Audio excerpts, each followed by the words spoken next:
Alors là, enfin, ce qui nous motive au départ, c'est que en fait, la première étape du projet pour nous, c'était d'essayer de comprendre vraiment ce que les consommateurs attendaient en termes de qualité, et justement d'essayer d'expliquer aux acteurs des filières la complexité de tout ce qui faisait qualité pour eux en termes de dimensions et de critères. Et du coup, après, la question qui se posait, c'est comment la question qui se pose maintenant, c'est comment on va les impliquer dans la démarche. Pour l'instant, je peux simplement parler par hypothèse, puisqu'on est en train de mettre en place les outils, mais d'avoir un outil de lecture commun qui, comme vous l'avez vu tout à l'heure, l'étoile de la qualité, elle est là simplement pour dessiner les dimensions qu'ils attendent. Et du coup, c'est la base de coopération avec les acteurs des filières.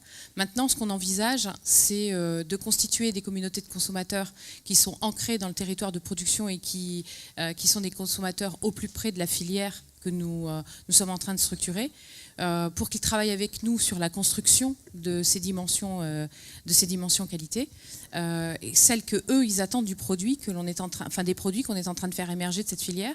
Et parallèlement, on travaille avec les producteurs pour essayer de voir qu'est-ce que eux ils vont mettre comme qualité.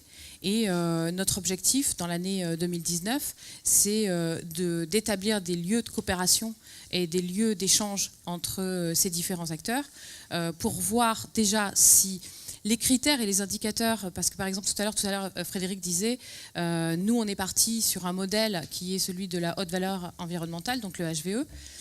Moi je vais dire, le HVE aux consommateurs, ça leur parle pas du tout. HVE, haute valeur environnementale, ça va encore être un logo parmi tant d'autres sur un packaging, et ils ne savent pas ce qu'il y a derrière, ça a été exprimé.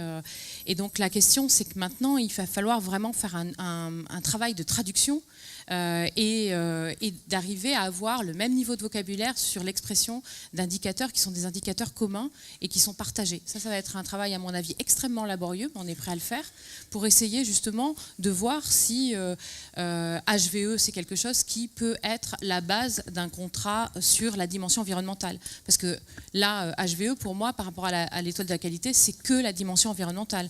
Il y a les autres dimensions qu'il faut aussi compléter, et sur lesquelles il y a d'autres cadres normatifs excusez-moi, il y a d'autres cadres normatifs sur lesquels on va pouvoir s'appuyer, notamment celui de la RSE ou celui... Donc ça, c'est vraiment très important, parce qu'en fait, ce qu'on constate à l'heure actuelle, c'est la démultiplication des normes, alors que ce soit des normes officielles ou que ce soit des normes portées par des acteurs comme Vignerons Responsables. Les cadres normatifs, il y en a plein. Et du coup, les signes distinctifs de qualité, il y en a énormément.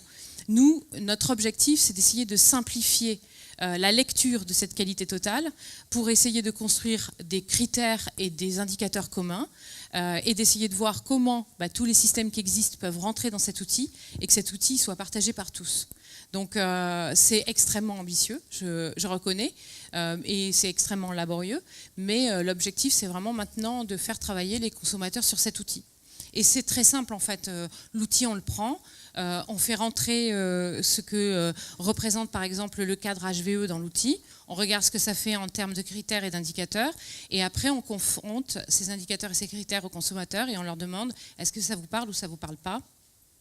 Et du coup, on échange avec eux pour essayer de voir comment on peut stabiliser ces critères et ces indicateurs. Donc, on rentre dans cette phase-là.